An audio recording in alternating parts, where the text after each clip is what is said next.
Hello friends, welcome to kuboos kitchen. இன்றைக்கி வீடியோவில் நம்ம என்ன ரெசிபி பார்க்க போகிறோம்னா பொரியல் ரெசிபி தான், வாழைக்காய் வறுவல். இந்த ரெசிபி எப்படி செய்கிறதுன்னு பார்க்குறதுக்கு முன்னாடி இது வரைக்கும் நீங்கள் நம்ம சேனலை சப்ஸ்கிரைப் பண்ணாமல் இருந்தீங்கன்னா மறக்காமல் சப்ஸ்கிரைப் பண்ணுங்கள், லைக் பண்ணுங்கள், ஷேர் பண்ணுங்கள், கமெண்ட்ஸ் பண்ணுங்கள். மறக்காமல் பெல் நோட்டிஃபிகேஷனை கிளிக் பண்ணுங்கள். அப்போ தான் நாங்கள் அப்லோட் பண்ணுற வீடியோஸ் உங்களுக்கு உடனுக்குடன் வந்து சேரும். வாங்க இந்த வாழைக்காய் வறுவல் எப்படி செய்கிறதுன்னு பார்க்கலாம். கிச்சனுக்குள்ளே போகலாம். இப்போ நாம் இந்த ரெசிபி செய்கிறதுக்காக நான் 2 வாழைக்காய் மீடியம் சைஸில் எடுத்துக்கிட்டேன். மேல் பாகமும் கீழ் பாகமும் நம்ம கட் பண்ணி எடுத்துக்கலாம்.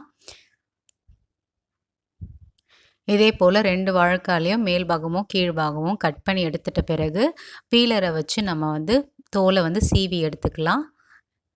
ஸோ 2 வாழைக்காயிலையும் நம்ம தோல் சீவி எடுத்துக்கணும். கம்ப்ளீட்டாக ரிமூவ் பண்ணணும்னு அவசியப்படாது. லைட்டாக தோலை சீவி எடுத்துக்கோங்க. இப்போ நம்ம தோல் சீவி எடுத்தாச்சு. இப்போ இதை நம்ம கட் பண்ண போகிறோம். ஸோ இது மாதிரி நீங்கள் கட் பண்ணிக்கோங்க. கொஞ்சம் திக்கான சைஸ்லேயே கட் பண்ணிக்கோங்க வாழைக்காவை. இதே போல் 2 வாழைக்காவும் இந்த மாதிரி சின்ன சின்ன பீசஸாக நம்ம கட் பண்ணி எடுத்துக்கலாம்.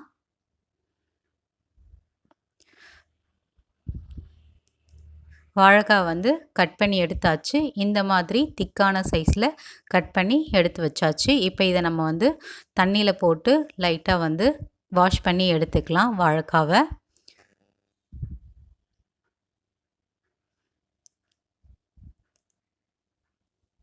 இப்போ வாழைக்காவையும் நல்லா வாஷ் பண்ணி எடுத்தாச்சு.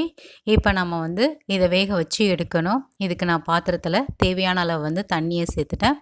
லைட்டாக ஹீட் ஆன பிறகு கழுவி வச்சுருந்த வாழைக்காய் இந்த தண்ணியில் சேர்த்துக்கலாம். 1/4 டேபிள் ஸ்பூன் அளவு மஞ்சள் பொடியை சேர்த்துக்கிறேன். 1/4 டேபிள் ஸ்பூன் அளவு உப்பும் சேர்த்துக்கலாம். மஞ்சள் பொடியும் உப்பும் சேர்த்து நல்லா கலந்து விட்டுக்கலாம். இப்போதைக்கு நம்ம 1/4 டேபிள் ஸ்பூன் அளவு உப்பு சேர்த்தா போதும். நம்ம பொரியல் செய்கிறப்போ இன்னும் கொஞ்சம் உப்பு சேர்ப்போம். இப்போ பார்த்தீங்கன்னா ஆல்மோஸ்ட் நமக்கு வாழைக்காய் வெந்து வந்துருச்சு. இது குறைஞ்சது 2லேருந்து 3 நிமிஷம் வெந்தால் போதும்.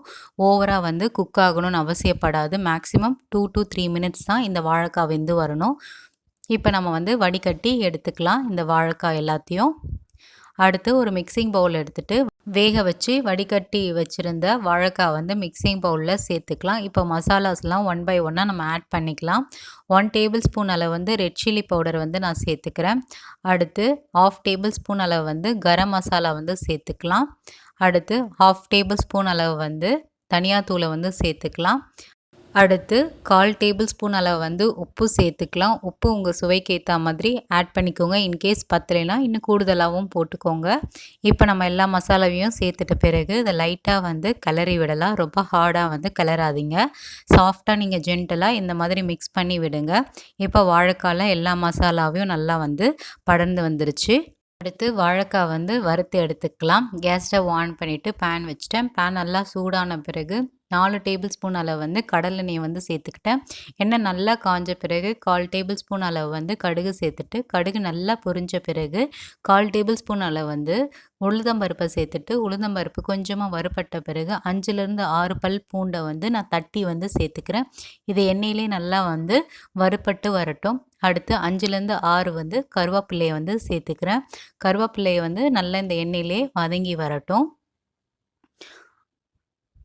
அடுத்து நான் சிட்டிகளை பெருங்காயத்தூளை சேர்த்துக்கலாம்.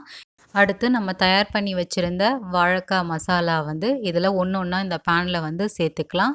இதை செய்கிறப்போ கண்டிப்பாக நீங்கள் லோ ஃப்ளேம்லேயே வச்சு செய்யுங்க. அப்போ தான் நமக்கு ஈவனாக வெந்து வரும். ஹை ஃப்ளேமில் வச்சிங்கன்னா கருக வாய்ப்பு இருக்குது. ஸோ கண்டிப்பாக இந்த ரெசிபி ஃபுல்லாக நீங்கள் லோ ஃப்ளேம்லேயே வச்சு செய்யுங்க. நம்ம எல்லா வாழைக்காவையும் இந்த பேனில் சேர்த்துக்கலாம். நீங்கள் பேட்ச் பை பேட்சாக பொரிக்கிறதா இருந்தால் நீங்கள் கொஞ்சம் கொஞ்சமாக போட்டு பொரிச்சு கூட எடுத்துக்கலாம். இது உங்களோட விருப்பம் தான். நான் எல்லா வாழைக்காவையும் ஒட்டுக்கா சேர்த்துட்டேன். இப்போ வாழைக்காய் கொஞ்சம் மெதுவாக திருப்பி விடுங்க. ஸோ இதை பார்த்து ஜென்டலாக திருப்பி விடுங்க. வாழைக்காய் உடைய வாய்ப்பு இருக்குது. இந்த வாழைக்காய் பார்த்தீங்கன்னா, கம்ப்ளீட்டா இந்த எண்ணெயில தான் வறுத்து எடுக்கணும். தண்ணிலாம் வந்து சேர்த்துக்காதீங்க. இன்கேஸ் உங்களுக்கு எண்ணெய் தேவைப்பட்டுச்சுன்னா, கொஞ்சம் ஆட் பண்ணிக்கோங்க இன் பிட்வீன்ல. இப்போ பார்த்தீங்கன்னா, ஆல்மோஸ்ட் வந்து ஒரு 20% வாழைக்காய் வந்து எண்ணெயிலேயே வந்து வறுபட்டு வந்துடுச்சு. அடுத்து லிட்ட போட்டு க்ளோஸ் பண்ணி நம்ம வேக வச்சு எடுத்துக்கலாம். இது குறைஞ்சது பார்த்தீங்கன்னா, ஒரு 8 நிமிஷம் இந்த வாழைக்காய் இந்த எண்ணெயிலே வறுபட்டா போதும். இப்போ வாழைக்காய் வந்து நல்லா வந்து மிக்ஸ் பண்ணி விடுவோம் ஜென்டிலா. இப்ப எல்லா மசாலாவையும் நல்லா வந்து வாழைக்கால ஒண்ணோட ஒண்ணா நல்லா வந்து பிளெண்ட் ஆகி வந்திருக்கு. இந்த டைம்ல நீங்க வந்து உப்புலாம் வந்து கரெக்ட்டா இருக்கான்னு பாருங்க. இன்கேஸ் உப்பு கம்மியா இருக்கா மாதிரி இருந்தா, கொஞ்சமா வந்து சேர்த்துக்கோங்க. இப்போ நல்லா வந்து வாழைக்காய் வந்து வெந்து வந்துருச்சு. ஃபைனலா கருவேப்பிலை வந்து நம்ம மேல தூவிக்கலாம் கார்னிஷ்‌க்காக. அவ்வளதான் வாழைக்காய் வறுவல் வந்து தயார். இது ஒரு பிளேட்டுக்கு வந்து சூடா வந்து சர்வ் பண்ணிடலாம். இந்த வாழைக்காய் பொரியல் பார்த்தீங்கன்னா, எல்லா வகையான வெரைட்டி ரைஸோட சைட் டிஷ்ஷா வச்சு சாப்பிடுறதுக்கு ரொம்ப அருமையா இருக்கும். சொல்லப்போனா புளி சாதம், தயிர் சாதத்தோட வச்சு சாப்பிட்றதுக்கு ரொம்ப அட்டகாசமா இருக்கும். நீங்களும் உங்க வீட்ல இதே ப்ரொசீஜர்ல வாழைக்காய் வறுவல் வந்து செஞ்சு பார்த்துட்டு எப்படி இருக்குன்றத எங்களுக்கு மறக்காம கமெண்ட்ஸ்ல தெரியப்படுத்துங்க. அதேபோல இந்த ரெசிபி உங்களுக்கு பிடிச்சிருந்தா மறக்காம சேனல சப்ஸ்கிரைப் பண்ணிட்டு சப்போர்ட் பண்ணுங்க. இதே போல வேற ஒரு ரெசிபி வீடியோல நம்ம சந்திக்கலாம். பை.